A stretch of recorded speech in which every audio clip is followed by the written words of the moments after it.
Ini baik.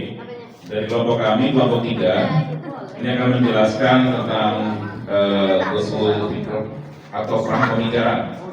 Ya, kita jadi dari beberapa bagian untuk bisa menjelaskan apa itu usul fikrnya. Nah, baik. Dari poin 1 ya, nanti akan jelaskan masing-masing per kelompoknya mengenai tentang poin-poin yang ada di dalam usul fikr. Baik, itu poin 1 yaitu strategi orang barat. Siapa? Ya, silakan. Oke, bismillahirrahmanirrahim. Sebelum menjelaskan ke poin 1, yang pertama latar belakang dari usul fikr ini. Jadi menurut referensi dari buku serial 3 Perang Salib, Raja Louis itu menyatakan bahwa Barat tidak akan menang melawan Islam kalau dengan peperangan militer, karena Islam akan berpotensi mudah menyatu dengan para mujahid-mujahidnya. Kemudian Raja Louis itu menyampaikan Barat akan menang, tapi dengan yang pertama menimbulkan perpecahan di kalangan pemimpin umat Islam. Yang kedua, merusak pemerintahan Islam dengan suap dan merusak pemuda-pemudanya. Jadi kata Raja Louis itu, kalau kepengen menghancurkan Islam, jangan dengan peperangan militer. Udah mahal dipastikan kalah, tapi perang dengan usul fikr yang lebih murah. Terus kemudian yang ketiga, itu tidak memberikan peluang kepada orang-orang soleh untuk menjadi pemimpin di umat Islam. Sehingga hari ini banyak orang-orang soleh di Timur Tengah itu digagalkan untuk menjadi pemimpin Islam di Arab khususnya, itu menurut Raja Louis. Jadi kalau kepengen menang menghancurkan Islam, jangan dengan peperangan militer, jangan dengan peperangan militer karena akan berpotensi kalah, maka dengan 3 poin itu.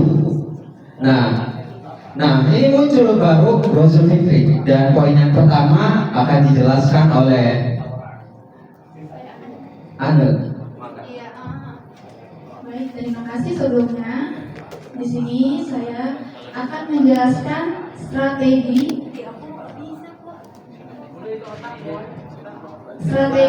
orang Barat, apa saja yang direncanakan orang Barat untuk mempengaruhi pemikiran bagi umat Muslim. Yang pertama, tasyik supaya umat Islam ragu.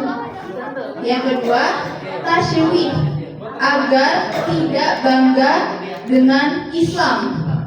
Yang ketiga, tajwid agar tercampurnya budaya dan pemikiran Islam dengan Barat.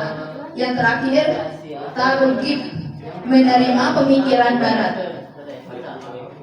Selanjutnya, ya tadi sudah dijelaskan ya tentang asal mula sejarah usul fikri dan juga strateginya. Lalu ada nggak dalilnya dalam Al-Quran tentang usul fikri? Ternyata pas kita baca dalilnya ada, yaitu dalam Quran surat Al-Baqarah ayat 20. Nanti akan dibacakan oleh sahabat kita.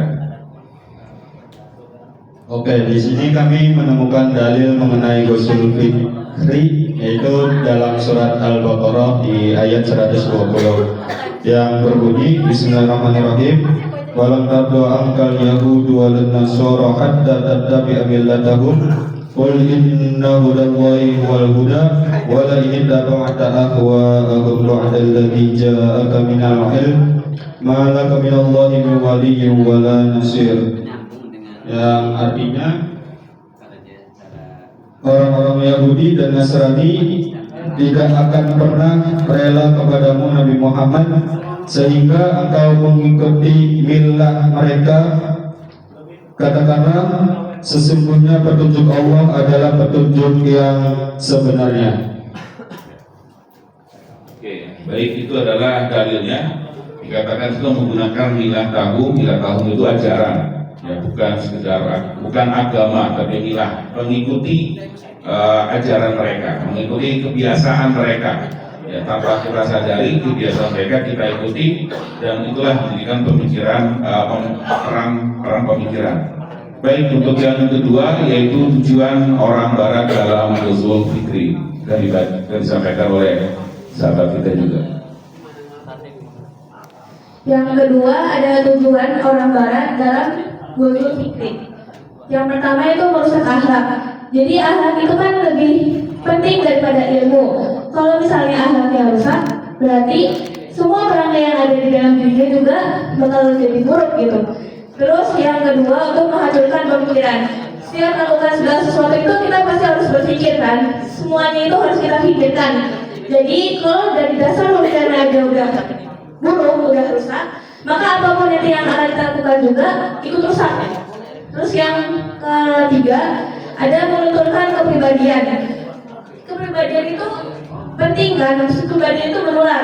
Apalagi kalau misalnya kita bergaul dengan orang yang memiliki kepribadian yang buruk, maka orang-orang yang berada di sekitarnya juga bisa ikut memiliki kepribadian yang buruk juga.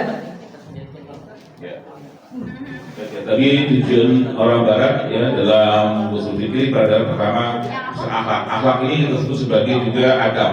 Ya, kita kenal bahwa dahulukan adab daripada ilmu. Ya, tentu inilah yang akan dirusak oleh orang Barat dalam hal ini Yahudi dan Nasrani.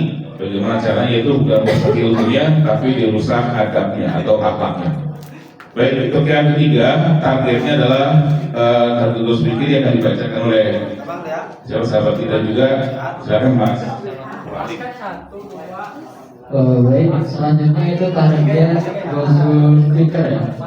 Yang pertama itu adalah untuk generasi milenial, yang dimana kita sudah mengetahui bahwasanya generasi saat ini memang sedang diperangi oleh misalnya pikiran-pikiran dari luar, ya, melalui media yang selalu kita pakai yaitu gadget kita, ya, kita selalu melihat berbagai informasi di sana dan tanpa kita saring, yang akhirnya menjadikan pola pikir terhadap kita seperti halnya media tersebut. Nah, kemudian yang kedua untuk orang yang jauh dari Al-Quran, ya. Kenapa? Ya, untuk orang yang jauh dari Al-Quran, yang dimana ketika adanya usul fikri, maka generasi kita itu tidak menjadikan lagi Al-Quran sebagai landasan. Ya, kita tidak memperdulikan lagi pedoman kita, padahal kita mengetahui itu bahwasanya Al-Quran itu adalah pedoman seorang muslim. Tetapi karena adanya usul fikri ini, yang kita tidak menjadikan lagi Al-Quran sebagai pedoman kita. Justru kita lebih percaya terhadap hal-hal yang diberikan oleh dari luar kita. Begitu. Kemudian yang terakhir dari untuk orang awam ataupun juga ada perempuan. Nah, kenapa di sini perempuan? Karena dalam hadis Rasulullah menyampaikan bahwasanya perempuan itu adalah tiangnya negara, dan apabila rusak perempuannya maka rusaklah negaranya. Nah, seperti halnya contoh yang saat ini, kenapa pendidikan saat ini moralitasnya sangat menurun? Karena memang perempuan saat ini, perempuan itu kan madrasatul ula, ya. Perempuan itu adalah sekolah pertama bagi anak-anaknya, dan apabila perempuannya dirusak maka rusaklah generasi seluruhnya. Nah, maka dari itu target usul fikri itu yang paling intinya itu adalah perempuan atau ya perempuan. Mungkin dilanjutkan. Oke, bagian targetnya usul fikri adalah generasi milenial. Kenapa generasi milenial? Dulu serangan Barat itu nyampe ke kita lewat pagar. Bisa kita lihat juga pagar-pagar rumah.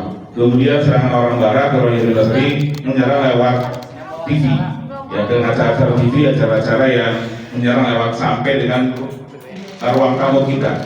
Sekarang serangan Barat itu bukan hanya melalui TV dan majalah, ya, tapi sudah melalui handphone. Jadi ternyata serangan orang kafir, ya, orang-orang Nasrani dan Yahudi sudah sampai serangan itu sampai ke dalam kamar kita tanpa kita sadari.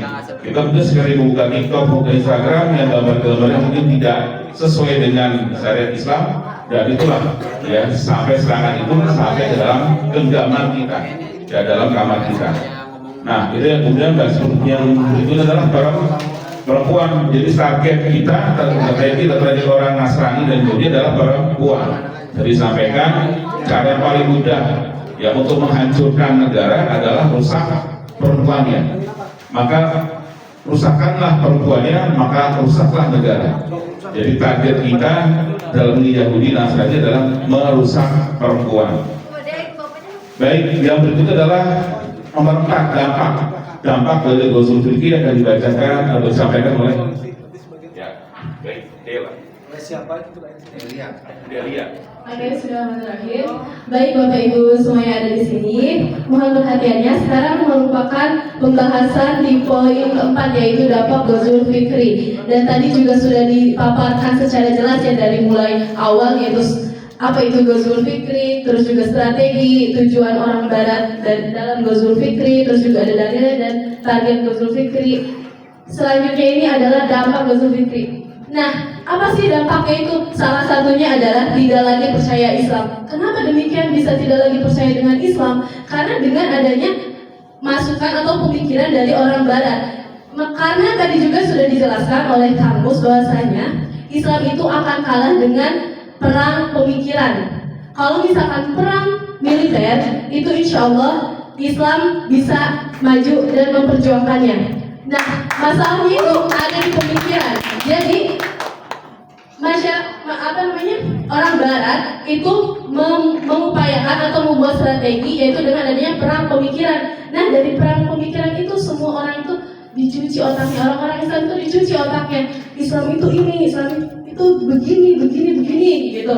Dan akhirnya setelah tercuci otaknya dengan negatifnya, beberapa negatif yang muncul, sehingga orang Islam tersebut selanjutnya itu tidak lagi percaya dengan Islam gitu. Islam mah gini, Islam mah gitu. Nah seperti itu. Kemudian yang kedua yaitu agama tidak lagi dijadikan pijakan. Nah jadi teman-teman, dampak dari Ghazwul Fikri ini, masya Allah, sangat-sangat besar sekali terhadap Islam. Jadi ketika Ghazwul Fikri atau perang pemikiran ini akan berdampak pada agama yang memang nantinya itu agama tidak lagi dijadikan pijakan. Jadi dia hidup di dalam bumi ini atau menjalani kehidupan. Nah agama itu tidak lagi jadi pijakan. Apalagi dia Islam nih. Nah Islam itu sudah tidak jadi lagi pijakan mereka untuk hidup gitu tuh. Seperti halnya Al-Quran dan hadis sudah tidak diikuti lagi gitu. Intinya sudah tidak percaya dengan agama Islam dan begitupun agama tidak jadi pijakan. Nah yang terakhir itu murtad. Jadi semua hal yang sudah distrategikan oleh orang Barat membuat orang Islam itu tidak percaya, dan kemudian mereka itu yang di dalam ini adalah orang Muslim atau Islam, dia murtad. Mungkin hanya itu dari saya mengenai dampak Ghazwul Fikri. Selanjutnya Oke, terima kasih. Tadi dampak Ghazwul Fikri ternyata luar biasa dampaknya, ya sampai dengan merusak semua sendi-sendi agama kita, gitu ya. Sehingga dijelaskan bahwa agama tidak lagi menjadi pijakan. Kenapa? Karena sekarang pijakannya bukan kitab, pijakannya bukan Al-Quran, tapi pijakannya adalah YouTube. Ya, jadi belajarnya dari YouTube. Ya, kata YouTube-nya begini, kata kiai YouTube-nya begini. Jadi kiainya bukan kiai pesantren, tapi kiainya adalah kiai YouTube. Ya, sehingga agama tidak lagi dijadikan pijakan. Baik, lalu apakah ada solusinya? Tentu ada. Setiap obat pasti ada, setiap penyakit pasti ada obatnya. Kembali, setiap obat pasti ada penyakit, setiap penyakit pasti ada obatnya. Dari sekian banyak tadi ya strategi kemudian masalah yang ada, adakah solusinya? Pasti ada. Islam juga menawarkan solusinya. Apa solusinya? Silakan. Oke, nah di sini kan ini adalah dampak dari Ghazwul Fikri. Nah, di sini saya akan menjelaskan solusi supaya keempat dampak ini bisa teratasi. Yang pertama yaitu generasi muda harus sadar, yang dimana generasi muda seperti kita, semisal generasi Gen Z disebut. kita harus bisa melihat atau bisa mengkaji lebih dalam tentang Ghazul Fikri ini. Nah, terus yang kedua, berkumpul bersama orang-orang yang soleh. Nah, ya seperti contohnya kita bisa berkumpul di BKPRMI ini. Insya Allah orang-orang di dalam BKPRMI ini adalah orang-orang yang soleh. Amin. Nah, yang ketiga, memperbanyak memahami sejarah Islam. Nah, kita juga perlu yang namanya membaca sejarah atau kita mengulas kembali sejarah tentang Islam yang dimana banyak sekali kejayaan-kejayaan Islam di zaman Rasul atau di zaman Nabi-Nabi dan khalifahnya itu sangat luar biasa gitu. Nah, yang terakhir adalah solusi menjadikan Al-Quran dan As-Sunnah sebagai pedoman, yang dimana Al-Quran dan As-Sunnah itu adalah pedoman orang-orang Islam. Mungkin sekian dari saya. Baik, tadi sudah jelaskan solusinya, yaitu generasi muda harus sadar bahwa dirinya sedang diserang, ya, sadar dirinya sedang dirusak, sadar dirinya sedang dihancurkan. Nah, kalau generasi muda nggak sadar kalau dirinya sedang dirusak, ya maka dia akan tetap terlena dengan apa yang didapatkan pada hari itu juga. Kemudian berkumpul bersama orang-orang soleh. Yuk kembali lagi ke pondok, kembali lagi ke pesantren, belajar dengan kiai, bukan belajar lagi ke YouTube. Ya, sanadnya nggak jelas, matanya mungkin juga nggak jelas, terutama sanadnya. Ya, jadi memang belajar harus kembali lagi ke pondok. Nah, salah satu tadi disampaikan bahwa kita berkumpul orang-orang soleh ini salah satunya adalah di BKPRMI. Mudah-mudahan nanti kita bisa dapatkan lebih banyak kajian-kajian Islam di BKPRMI. Nah, kemudian memperbanyak memahami sejarah Islam. Sejarah Islam atau tarikh Islam itu harus kita banyak pelajari, karena sepertiga isi Al-Quran itu adalah sejarah. Jadi dengan membaca sejarah maka kita tahu sepertiga kandungan dari isi Al-Quran. Nah, dengan seperti itu maka akan memperkuat keimanan kita tentang bagaimana Islam bisa mengatasi semua masalah yang ada. Dan terakhir tentu yang paling utama adalah menjalankan Al-Quran dan Sunnah sebagai pedoman, sebagai dasar arah perjuangan kita adalah Al-Quran dan Sunnah. Demikian itu yang bisa kami sampaikan dari kelompok muda tentang Ghazul Fikri. Mudah-mudahan bermanfaat. Saya tutup dengan wassalamualaikum warahmatullahi wabarakatuh.